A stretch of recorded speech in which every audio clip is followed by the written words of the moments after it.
Episode തുടങ്ങിയിട്ട് നമ്മളെ കാണിക്കുന്നത് നമ്മുടെ വെനീസ, മഗ്മ, ലെക്ക്, ഷാമി ആൻഡ് ഷൈലി ഇവരെല്ലാവരും കൂടെ ഈ ഡ്രീം വേൾഡിനകത്ത് പെട്ടുപോയല്ലോ. അതിനെയായിരിക്കും കാണിക്കുന്നത്. അപ്പോൾ നമ്മളെ ആദ്യം മഗ്മയെ കാണിക്കും.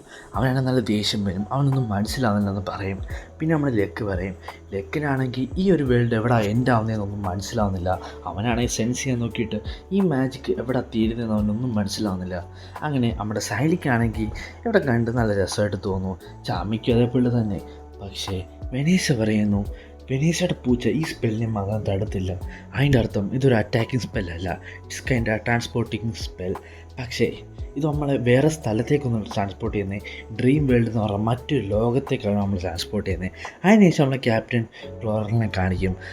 അവളെന്നോട്ട് കണ്ടിട്ട് പറയും, ഈ വേൾഡിൽ ഇമ്പോസിബിളായിട്ടുള്ള പോസിബിളാവും. അതുകൊണ്ട് നിങ്ങൾക്കെല്ലാവർക്കും എൻ്റെ ഡ്രീം വേൾഡിലേക്ക് സ്വാഗതം. ഇവിടെ ഞാനാണെല്ലാം കൺട്രോൾ ചെയ്യുന്നത് എന്ന് പറഞ്ഞിട്ട് അവളുടെ മാജിക് യൂസ് ചെയ്ത് അവളുടെ ബ്ലാക്ക് ബുൾസിനെ എല്ലാം അവളെ ആക്രമിക്കാൻ തുടങ്ങും. അതിനുശേഷം ക്യാപ്റ്റൻ ക്ലോറിലാണെങ്കിൽ ഒരു വലിയൊരു ജീവി ഉണ്ടാക്കും. ഇന്ന് ജീവി എന്നൊന്നും എന്നോട് ചോദിക്കില്ല. പക്ഷെ ആ ജീവി പെട്ടെന്നൊരു വാ പോലും തുറന്നിട്ട് നമ്മുടെ ബ്ലാക്ക് ബുൾസിനെ എല്ലാത്തിനും ഒറ്റ നിമിഷം കൊണ്ട് കൊല്ലും. പക്ഷെ അപ്പം തന്നെ അവർ പെട്ടെന്ന് തിരിച്ചു വരികയും ചെയ്യും. നമ്മുടെ വെനീസയുടെ ഫെയ്ത്ത് ചേഞ്ച് ചെയ്യാൻ പറ്റുന്ന പൂച്ച ഇപ്പോഴും ഉണ്ടല്ലോ. ഇതൊരു അറ്റാക്കിംഗ് സ്പെല്ലായതുകൊണ്ട് ഇതിൻ്റെ ഫെയ്ത്ത് നമ്മുടെ വെനീസയുടെ പൂച്ചയ്ക്ക് ചേഞ്ച് ചെയ്യാൻ പറ്റും.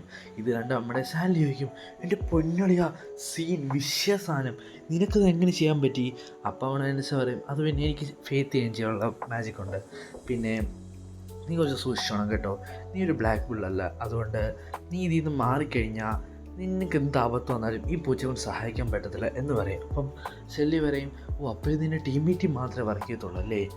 അത് കൊള്ളാം. അതിൻ്റെ ശൈലി വീണ്ടും പറയും, dream magic versus thread magic എന്ന് വെച്ചാൽ ഡ്രീമും ഫെയ്ത്തും തമ്മിലുള്ള magic. Oh my god damn, ഇതൊരു അടിപൊളി തന്നെ. എനിക്ക് വെയിറ്റ് ചെയ്യാൻ വയ്യ. ഞാൻ ഇവരെ രണ്ട് മുകളിലൊരു റിസർച്ച് സ്റ്റാർട്ട് ചെയ്ത് ഇവിടെ വെച്ച് ഇപ്പം തന്നെ. അതിനുശേഷം നമ്മുടെ ചാർമി പറയും, എന്നാ മേസ നീ ഇതിൻ്റെ മാജിക് തന്നെ യൂസ് ചെയ്യുന്നുണ്ട്, അതുകൊണ്ട് ആഹാരം കഴി.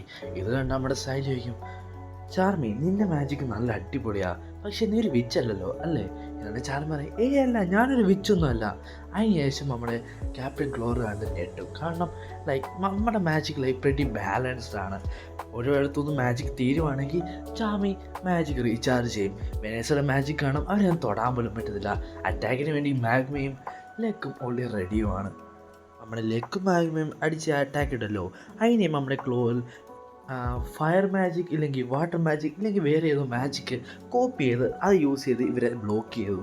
ഇത് കണ്ട സാലി പറയും, അപ്പം ഈ ഡ്രീം വേൾഡിൽ നമ്മുടെ ക്ലോറിന് അവളുടേതായിട്ടുള്ള ഇഷ്ടമുള്ള മാജിക്കുകൾ കോപ്പി ചെയ്ത് അവൾക്ക് ഇവിടെ യൂസ് ചെയ്യാൻ പറ്റും. അവളുടെ പവർ കൈൻഡ് ഓഫ് ബ്രോക്കൺ. അതേ സമയത്ത് നമ്മുടെ മാഗ്മ ചോദിക്കും, അപ്പോൾ ഇവിടെ എങ്ങനെ നമ്മൾ ഡിഫീറ്റ് ചെയ്യുന്നത്?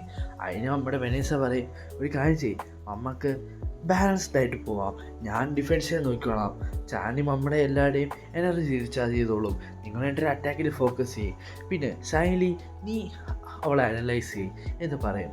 അങ്ങനെ നമ്മുടെ ഈ ഒരു ഡിഫെൻസ് ഇങ്ങനെ പക്കയായിട്ട് പോയിക്കൊണ്ടിരിക്കുമ്പോഴായിരിക്കും നമ്മുടെ ക്ലോസ് ആയിരിക്കുന്നത്, ശരിക്കും ഇവരെ എങ്ങനെയാണ് തടുക്കാൻ പറ്റുക? ഇങ്ങനെ പോയി കഴിഞ്ഞാൽ ആരും ജയിക്കത്തില്ലല്ലോ എന്നൊരു ഇതിയാവും.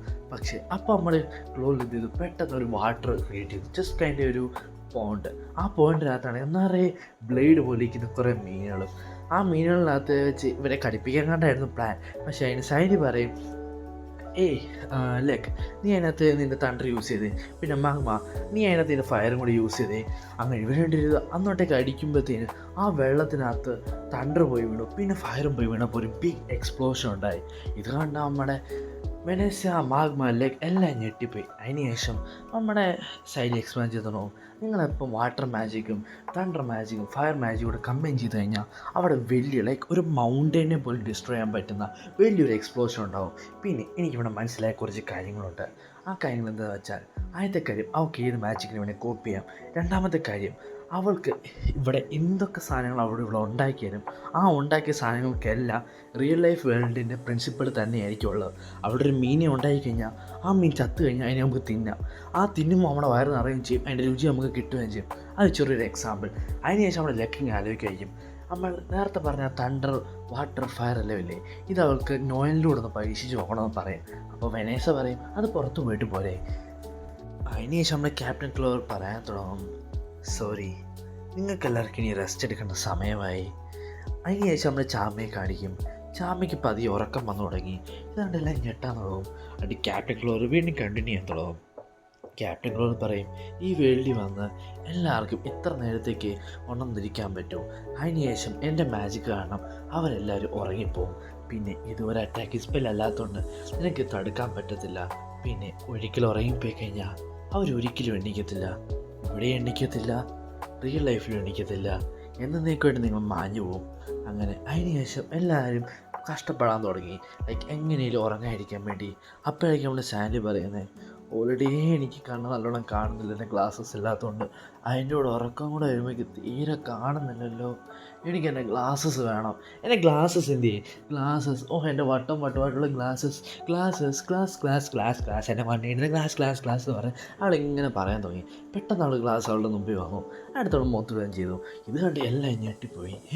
ഇത് തരുന്നു സാലി, ഇതെങ്ങനെ നീ ഇത് നിങ്ങൾ മനസ്സിലാകുന്നില്ല. അപ്പോൾ സാലി പറഞ്ഞു, ഇത് ഭയങ്കര സിമ്പിളാണ്.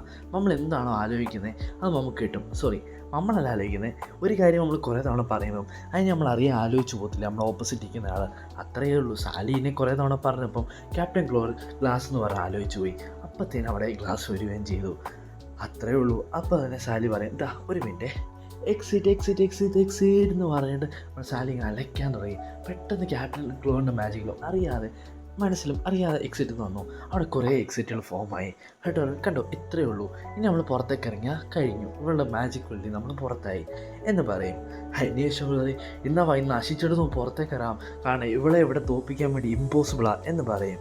അതിനുശേഷം നമ്മൾ കാണിക്കുന്നത് ക്യാപ്റ്റൻ ജാക്കിനെയും യാമിയായിരിക്കും. അവരാണ് നമ്മൾ ലിച്ചിനെ കണ്ടെത്താൻ വേണ്ടി പോയിട്ട് അവസാനം മെയ്സിനകത്ത് പോയിട്ട് ഫുൾ അലമ്പായി അവസാനം തമ്മി അടിയും ബഹളവും വെട്ടും കുത്തുമായി.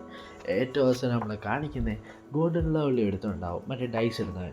അവൻ പറയും, ഈ തവണ 6 വീണേ, അതുകൊണ്ട് ഇവരേക്ക് കുറേ നേരം പിടിച്ചു നിർത്താൻ പറ്റും. പക്ഷേ ഇവരുടെ വായടയ്ക്കുള്ള മാജിക് കൂടെ എനിക്കുണ്ടായിരുന്നെങ്കിൽ എത്ര നല്ലതായിരുന്നു. അതിനുശേഷം നമ്മളെ കാണിക്കുന്നത് നമ്മുടെ ഫസ്റ്റ് ബ്ലാക്ക് ബുൾസല്ലേ പുറത്തുള്ള അവൻ്റെ ഫൈറ്റ് ആയിരിക്കും. നമ്മുടെ മിർഗാനും അവൻ്റെ അനിയത്തി മേരിയും കൂടെ നമ്മുടെ ആസ്തയുടെ ഇരിക്കുന്ന ആ സോണിനെ തിരിച്ചെടുക്കാൻ വേണ്ടി ഇരിക്കുമായിരിക്കും. നമ്മുടെ ആസ്തയാണെങ്കിൽ ഒരു കാരണവശാലും അതിനെ കൊടുക്കത്തില്ല. അവസാനം നമ്മുടെ മിർഗാനാണെങ്കിൽ അവൻ്റെ മാജിക് യൂസ് ചെയ്ത് നമ്മുടെ ആസ്തയെ അന്നോട്ട് അടുത്തേക്ക് വലിക്കും. എന്നിട്ട് പറയും, നിൻ്റെ ആയിരിക്കുന്ന ഈ സോഡ് ഭയങ്കര അപകടമാണ്, അതുകൊണ്ട് നീ എന്ത് ചെയ്യും, ഈ സോഡ് ഞങ്ങൾക്ക് തന്നേക്ക് എന്ന് പറയും. എന്നിട്ട് നമ്മുടെ മേരിയുടെ മാജിക് യൂസ് ചെയ്ത് അവനെ ഹിപ്നോട്ടൈസ് ചെയ്യാൻ നോക്കും. പക്ഷേ ആസ്ത കണ്ണടിക്കും. എന്നിട്ട് നമ്മുടെ ഉപയോഗിച്ച് പറയും, നിനക്ക് എന്നെ കണ്ണടച്ചുകൊണ്ട് നിനക്ക് എൻ്റെ അറ്റാക്സ് അവോയ്ഡ് ചെയ്യാൻ പറ്റും പറയും. ആസ്തേനെ പറയും, അതെ എനിക്ക് പറ്റും, എൻ്റെ കീ ഉണ്ടെന്ന് പറഞ്ഞിട്ട് അവൻ ആ അറ്റാക്ക് അവോയ്ഡ് ചെയ്യും. മറ്റേ കീ സെൻസ് ചെയ്യുന്ന സാധനമില്ലേ നമ്മുടെ ക്യാപ്റ്റൻ യാമി പഠിപ്പിച്ചേ, അങ്ങനെ ക്യാപ്റ്റൻ യാമി വേറെ ഒരു സ്ഥലത്തു നിന്നാണല്ലോ, ഈ സ്ഥലത്തു നിന്നല്ലല്ലോ. അതുകൊണ്ട് ക്യാപ്റ്റൻ യാമി അവനെ ആസ്തയെ പഠിപ്പിച്ചോളൂ. അങ്ങനെ അതിനുശേഷം നമ്മുടെ ഉപയോഗിച്ച് എന്ത് ചെയ്യും, നമ്മുടെ ആസ്തയെ ചുറ്റിനുള്ള ഈ ഒരു മിറർ മാജിക് വെച്ച് ഇങ്ങനെ മൂടി വെച്ചിട്ട് കുറേ അറ്റാക്കുകൾ, റിഫ്ലക്ഷൻ അറ്റാക്കുകൾ അവനെ നേരെ വീടും. അതിൽ നിന്ന് ആസ്തയ്ക്ക് രക്ഷപ്പെടാൻ പറ്റുമെന്ന് തോന്നുന്നില്ല. അവസാനം വേറെ ആർക്കും ഇനി മാജിക്കും ലെഫ്റ്റില്ല. ഏറ്റവും അവസാനം ഗോർഡനും ഗ്രേയും പിന്നെ ഹെൻറിയും കൂടെ കഷ്ടിച്ച് അവരുടെ ഇച്ചിരി മാജിക് കൊണ്ട് ആസ്തയെ രക്ഷിക്കാൻ വരും.